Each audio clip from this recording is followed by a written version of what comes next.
Čau! Es esmu Daiga Katrīna un es piedāvāju jums uzspēlēt spēli, jeb izpildīt testu, kas jums palīdz atpazīt jūsu aktuālās psiholoģiskās vajadzības.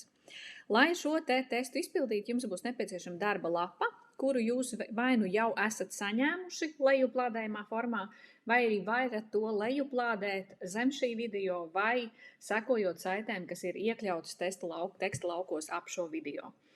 Tajā brīdī, kad esat sagatavojuši savu darba lapu, mēs varam šo spēli sākt. Lai varētu spēlēt, jums ir jāzina metafora, stāsts par buru laivu. Uz brīdi iedomājieties, ka jums pieder buru laiva.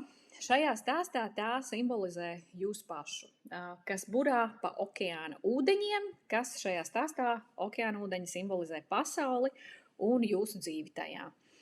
Lai burātu dzīves okeānā, jums ir jāpārliecinās par to, ka laiva ir burāšanai droša un ka tās korpusā nav caurumu, ka uz klāja atrodas pietiekami daudz ūdens, pietiekami daudz pārtikas, rezervju, lai jūs kaut kādu laiku varētu pavadīt okeāna ūdeņos.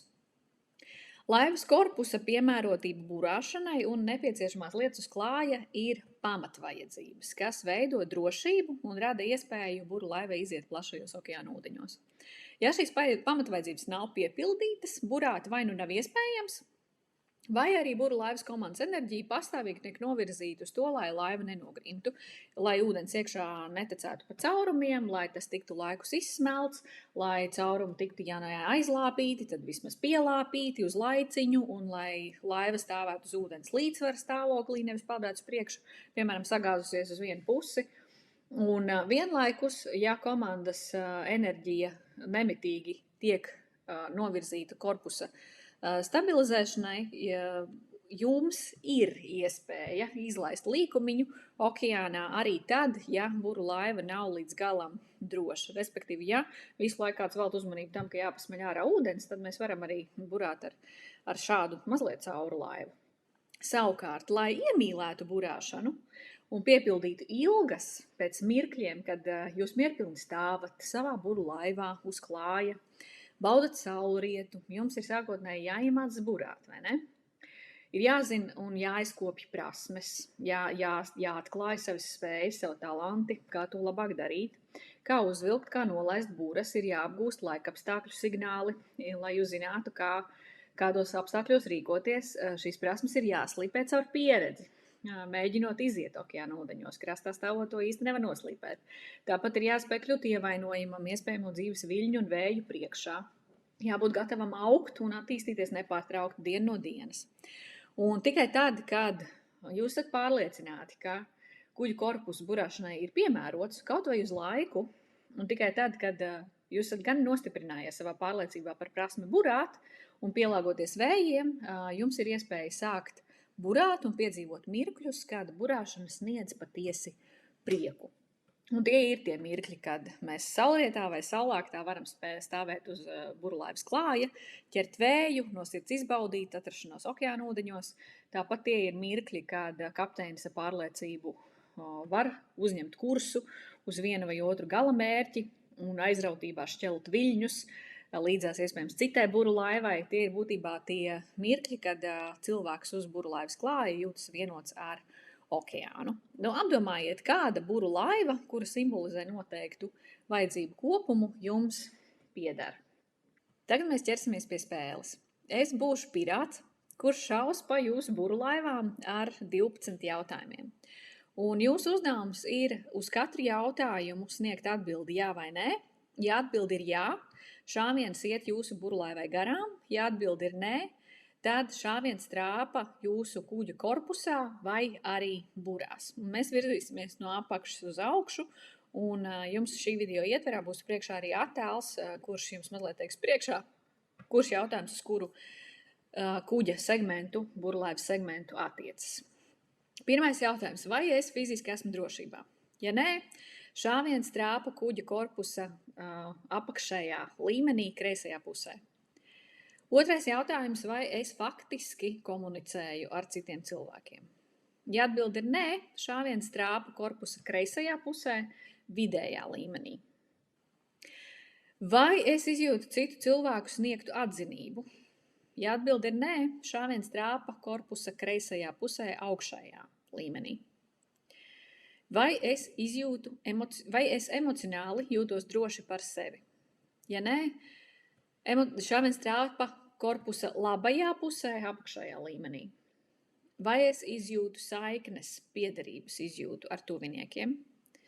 Ja nē, šāviens trāpa korpusa labajā pusē, vidējā līmenī. Vai es izjūtu, ka man ir vērtība?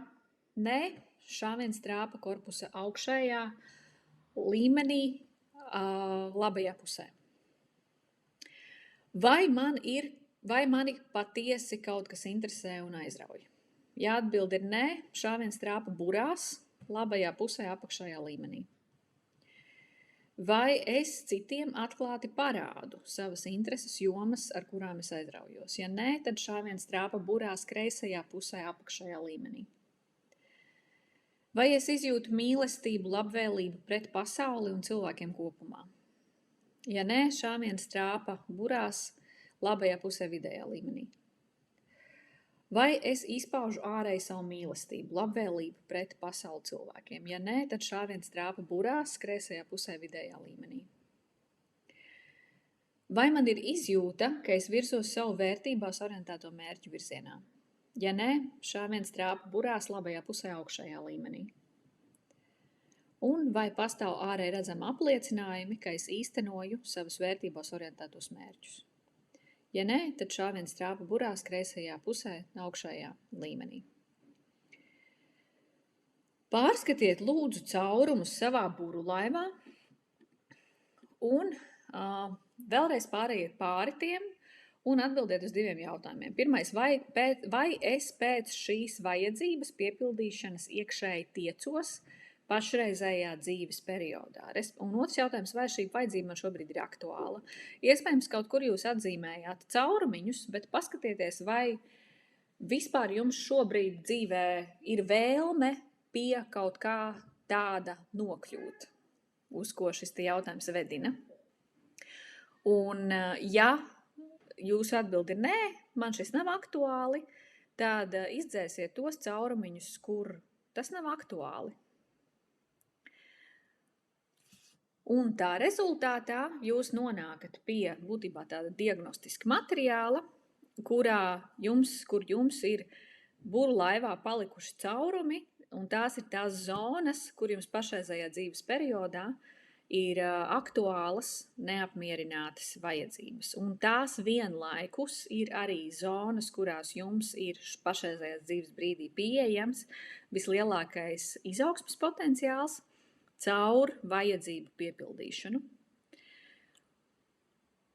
Un tās ir būtībā zonas, kurās piepildot savas vajadzības, jums ir iespēja stabilizēties savā dzīvē psiholoģiski, emocionāli un tādējādi virzīties pretī lielākai dzīves labizjūtai un labklājībai. Un ja jūs vēlaties uzzināt vairāk par katru no šīm te vajadzībām, tad sekojiet instruktāžai darba lapā. Paldies par uzmanību!